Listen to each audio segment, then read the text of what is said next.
April 24th through the 30th is the inaugurational National Reentry Week, which is aimed at helping release inmates transition back into society. Every year, more than 600,000 people are released from prison. Under the Obama administration, the Department of Justice has taken major steps to make our criminal justice system more fair, more efficient, and more effective at reducing recidivism and helping formerly incarcerated individuals contribute to their community. An important part of the task in preparing for those who have paid their debt to society and for substantive opportunities beyond the prison gates and addressing obstacles to successful reentry that too many of our citizens have to return to. Thank you, Bill. Thank you for hosting us today, and thank you for all you are doing for Syracuse and for the Housing Authority. I'd also like to thank my team. Joan and Lisa were already announced, but also Charlie McNally, who threw this together. We just got notice of the award winners for this program less than a week ago, so this was all very quickly put together, and in addition to that, Charlie ferried me up here, so thank you for that as well. I also want to thank David Leffler and Alec Henrik. I haven't met them yet, but I want to thank you both for being here today. Really glad you could join us today. Mayor Minor, it is a real pleasure to finally meet you. Your reputation as one of the shining stars of New York State precedes you. So not just down to New York City, but all the way to Washington. So it is a real honor to be able to be up here. I got to find out who you're talking to. Send them a candy grant, right? Exactly. Well, today it is especially a pleasure to join my colleague from the Department of Justice, U.S. Attorney Rick Hartunian, to congratulate the Syracuse Housing Authority and the Center for Community Alternatives on receiving one of only 18 awards that HUD and DOJ are making nationwide through what we're calling JRAP, which is the Juvenile Reentry Assistance Program. Each year, as Bill said, more than 600,000 people return to their communities after serving time in prison. Nearly a quarter of those Americans have had some encounter with criminal justice system, mostly for minor nonviolent offenses. Here in Onondaga County, there were over 3,200 juvenile arrests between 2010 and 2014, 1,900 of which were here in Syracuse. Of all of those, though, nearly 90% were for nonviolent and minor offenses. Too often, these juvenile offenses become a lifetime albatross for youth as they try to integrate into an adult world they never learned to navigate in the first place, facing barrier after barrier as they try to find work, housing, education, and in some places even a driver's license. JRAP was created to give these youth a leg up against these challenges. So with $100,000 in funding from DOJ and HUD, in addition to over $50,000 that the Housing Authority is matching, the Center for Community Alternatives and the Syracuse Housing Authority will work with youth re-entering society to provide the support they need to succeed, including, in some cases, expunging their criminal records altogether. Combined with the services provided through our Jobs Plus program, which awarded these same grantees almost $2 million in 2015, Syracuse is armed in a pretty unique way nationwide with a toolkit to help the next generation realize their full potential, including those who may have strayed as youth but are eager to get on a path to a stable, vibrant future. HUD is very proud to be here and to join with DOJ and local partners like the Syracuse Housing Authority, the mayor and her administration, and CCA to make that path a little easier to follow. Thank you again for being here.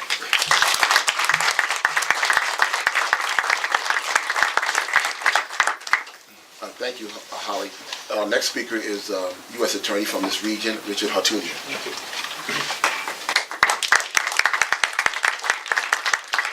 Good morning, everyone. Good morning. I am the United States Attorney. Some people don't know what that is.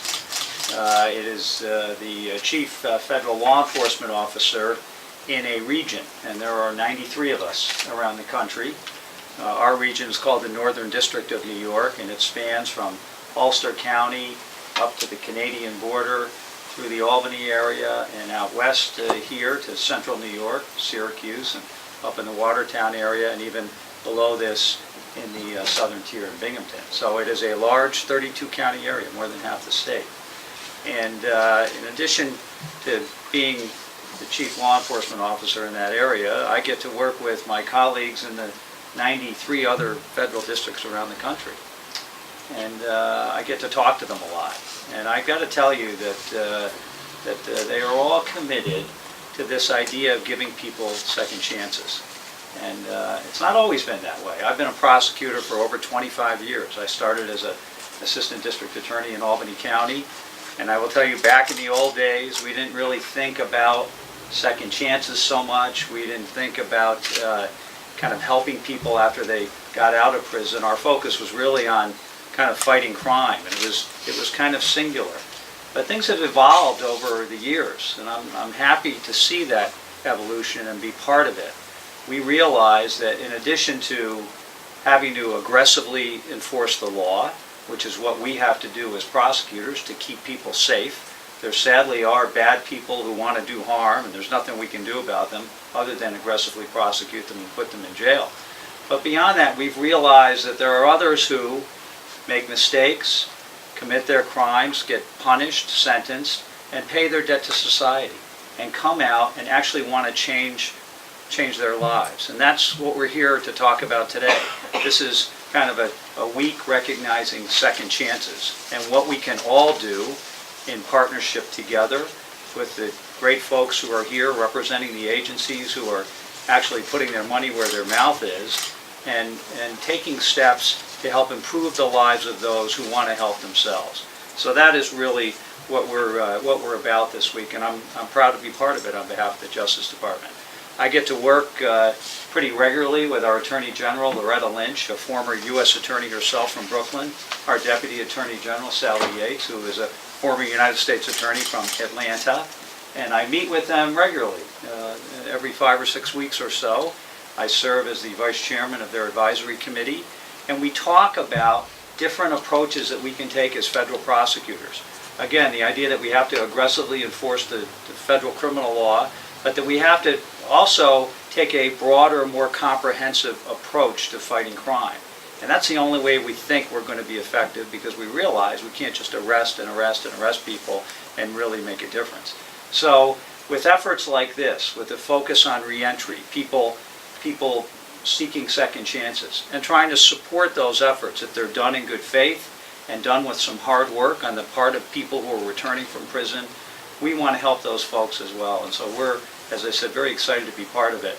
We're engaged in a lot of efforts. People wouldn't realize it. We do a lot of prevention work. We talk to young people quite frequently. I'm here with my staff member Dick Southwick in AUSA for many, many years, who heads up what we call our Smart on Crime approach to prosecution. That is to not only, as I said, aggressively prosecuting, but also working on prevention programs. We work with 5th graders in the Capital Region area and talk to them about staying away from gangs and violence. And we also work hard to help people learn how to gain the tools to reenter society. We have 2 intensive reentry courts, they're called, and they've been going on for many years. Not everybody knows that. Where people who finish their term of imprisonment and are on supervised release come out and meet with a judge, meet with a probation officer, meet with a defense lawyer, and a member of my staff, prosecutors from my staff. And we have these programs in Albany and Syracuse. And they actually take steps toward making progress every month in improving their lives, finding employment, getting an education, taking care of their families. These are things that they have to report on every month when they come to court before a federal magistrate judge who engages with them. And I'm happy to say that several of the people that I prosecuted as an assistant U.S. attorney, some people who are members of gangs, believe it or not, I've seen in this program decide to turn their lives around and to take steps to improve their lot, improve the way they approach living, the way they deal with their families, and it's really kind of a good thing. So we're very happy to be part of this process. We believe in second chances. I want to thank all the partners here, and Bill from the Housing Authority and the mayor. I know this is an effort that takes not only federal representatives, and Holly is here on behalf of HUD, and many of the agencies that work toward these kinds of goals, but really all of us have to work together. So thank you very much. It's great to be here, and I wish you all the very best.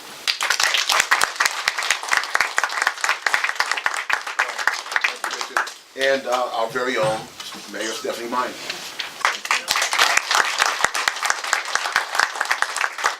Thank you all very much. Holly, welcome to Syracuse. Thank you. I want to let you know that very practically I would not be standing at this podium with this job if it weren't for Charlie's brother Dan, who ran my first campaign. And you'll forgive me for a little personal reminiscence, but towards the end of the campaign, it was getting close to Election Day, and I was thanking volunteers, and I went into this room with a woman who was making phone calls, and she'd been making phone calls for like 5 hours. And I thanked her profusely. It was so terrific. And I walked out and I chest puffed down. I said, Dan, this is fantastic. We're really resonating. We're catching wave because I don't even know who that woman is, and she's making calls for me. And he said to me, yeah, that's my mother. And I'm pretty sure that the reason that Charlie was not making phone calls for me was because he had to go into the Peace Corps to avoid that duty. So Charlie, you'll be happy to know that it's a 2-term limit where you don't have to leave the country anymore. That you won't get the calls like your brother did for your mother. And please thank your mother for me profusely. You know, HUD and HUD Buffalo in particular, Holly, I want to tell you, has just been a terrific partner for us.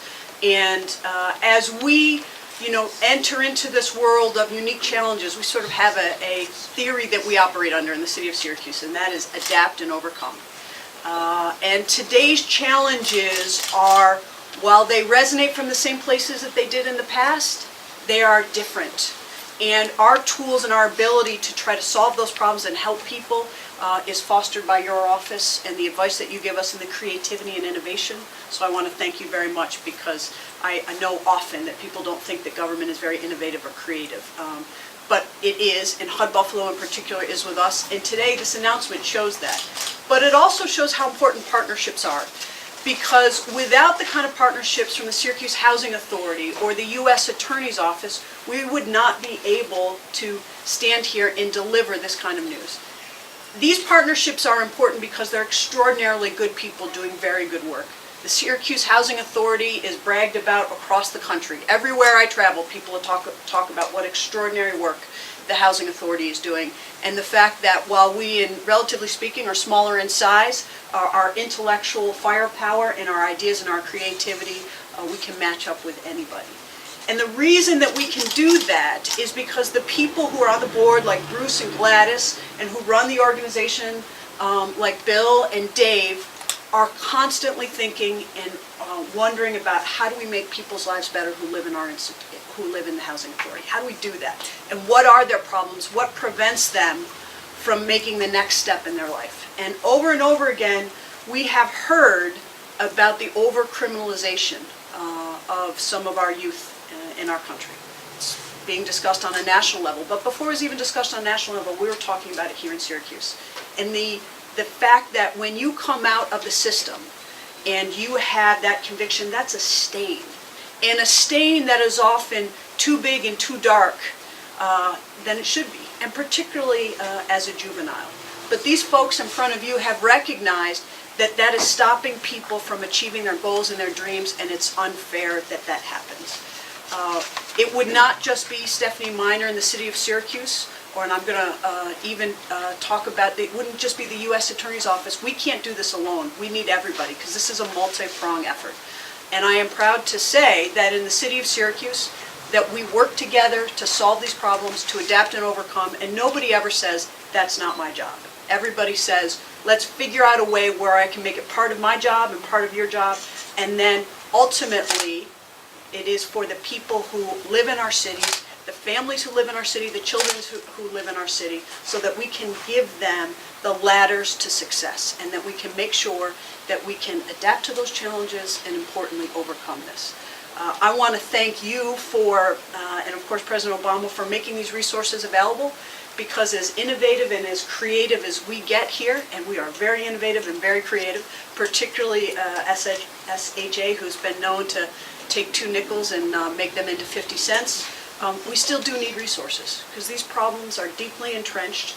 and these people need our help. So resources help, and we will take those resources, as we have done in the past, and use our creative ingenuity to make sure that the people of our community have ways that they can succeed, match their dreams, and have their families really be able to overcome these challenges that have happened in the past. So I want to, again, end where I started, which is thanking you for being here. I want to thank all of our partners who will not just make today possible, but most importantly, solve the problems in the future. And together we can do that. I think it was said in the American Revolution, we'll surely hang one, or we'll all hang together. We believe that here in Syracuse, we'll all hang together. And we will do that in a way that makes sure that we focus on advocating for the people of our community, and we're zealous advocates. So thank you for joining us in that.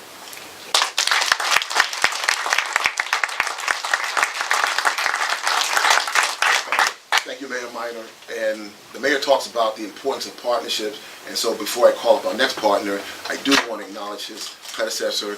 And Marsha Weissman is here with us today. She retired. She was the former CEO of Center for Community Alternatives.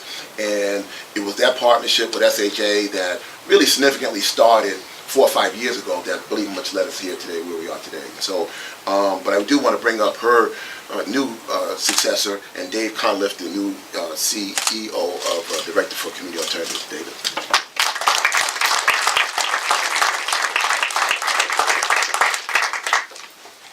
Good morning. Good morning. It's an honor for CCA to join Bill Simmons, Administrator Leicht, Mayor Minor. It's hard to follow you. Now I know you, your natural reputation precedes you, and also U.S. Attorney Hartunian. Thank you very much all for doing this. We applaud your leadership in launching JRAP. Finding housing, securing employment, pursuing education strengthens not only the young people involved in the juvenile justice and criminal justice system, but every community in which they live. We must truly embrace them and provide a second chance by ensuring their future opportunity. You may not know this, but yesterday in Philadelphia, U.S. Attorney Lynch announced what she called a national roadmap to reentry. I guess you mentioned it, and you've worked on it. And she said nearly 1 in 3 Americans of working age have had an encounter with the criminal justice system, mostly for relatively minor nonviolent offenses and sometimes from decades in the past. Think about that. It falls disproportionately on young people. But she then added something I think we have to remember. She said, sometimes the sheer size of these numbers blunts our sensibilities as to what they truly represent. Every number is a person. Behind every person is a family. And surrounding every family is a community. These are people who could contribute to our economy, who could support their families, and who could transform their communities into better places to live. If we are truly going to make the most of this precious resource, this human capital, we must ensure that these individuals have the tools and the skills and the opportunities they need to return to their communities, not just as residents, but as leaders, equipped not only to survive, but to succeed. That's the spirit with which we're going to have to launch this program. CCA has done similar work for decades, as Bill mentioned. CCA staff, especially CCA's Alan Rosenthal and Marsha Weissman, our founder, pioneered the work on which this national initiative, frankly, is based. They deserve our recognition.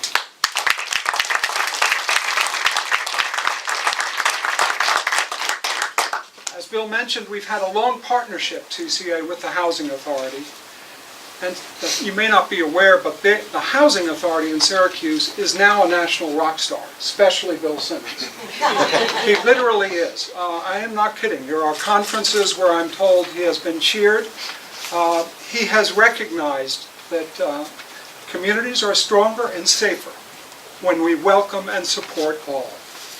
Our partnership has included HUD's Job Plus program, Work to Independence, CCA's transitional work crews, and we're especially looking forward to developing Freedom Commons, a first-in-the-nation collaborative effort to provide supportive and affordable housing for people involved in the criminal justice system. I want to close by reminding us what the Attorney General stressed, that this is about people. And I invite you to listen very closely to our next two speakers, David Leffler and Alec Henry. Consider their stories and honor their perseverance and courage. Recognize that the work we do to restore civil rights and provide them the opportunities to pursue productive lives, but it is the work they do and the success they achieve that we are proud to honor today. Thank you.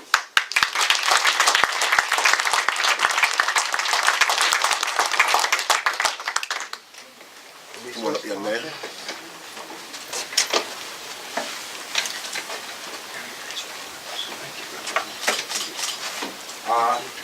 I took part in the program, the reentry program. I was one of the first people to get released from Ville, and prior to getting out, they trained me as what to do not to get placed back into that situation. And I got out on Friday, and within Monday I had my permit, and I had an interview a week later for a job. I ended up getting the job. I ended up staying out of jail. Got a better job now. I'm looking to get a promotion at my job. I have visitation with my son. I have better ways of thinking and have been taught the ways to stay out of the justice system and avoid situations that would put me back there. And this program has helped me tremendously. The Jobs Plus program, I took part in that. I finished that course, and that was nice. I really am thankful for Center of Community Alternative, and they have helped me to my fullest.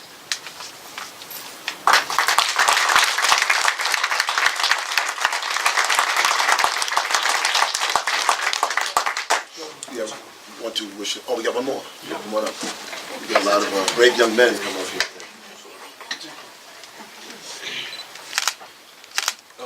I'm Leicht. I originally got involved with CCA a couple years ago through their PSI, which is the Parent Success Initiative program.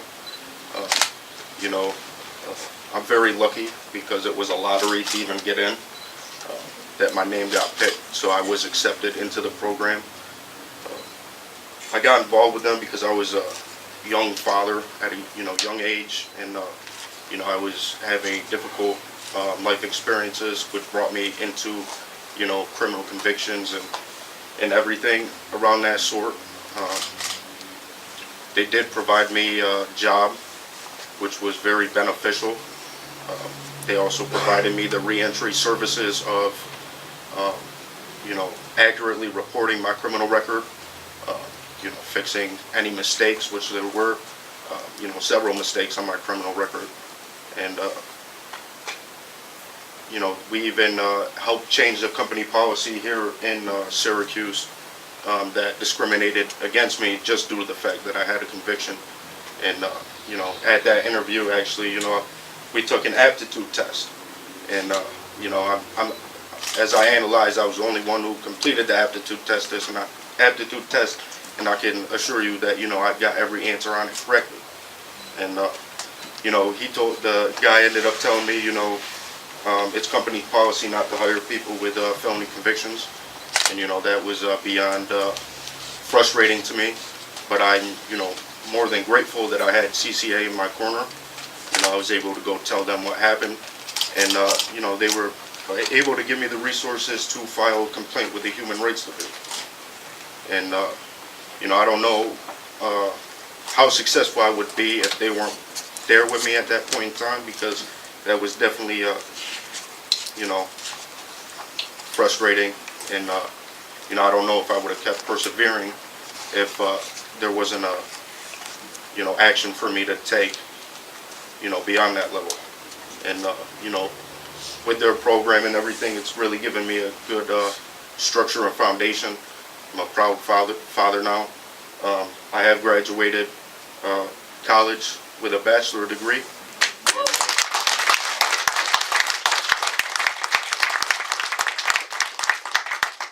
And I just want to thank all the people here that are supporting these programs, especially CCA.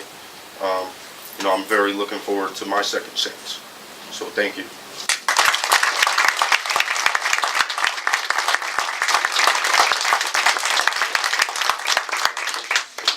I want to thank those two young men for coming up. That could not have been easy, but there were clear good stories of second chances and what the program is all about. So again, I want to thank all of our representatives here today. And as Dave Conlon said, the partnership with SHA is bigger and more than Bill Simmons. It's all the staff here that support all the initiatives that the board allows us to engage, and so it's a real team effort. And as today's event was as well. So, but this concludes today's event. And I want to again thank you, especially the Mayor Minor, for her opportunity to stop with us, to take time out of her busy schedule, and all of our panelists, and for the support. And pass word on to the president for the grant, because we're surely going to use it, and we appreciate it a great deal. Yeah, thank you very much, everyone.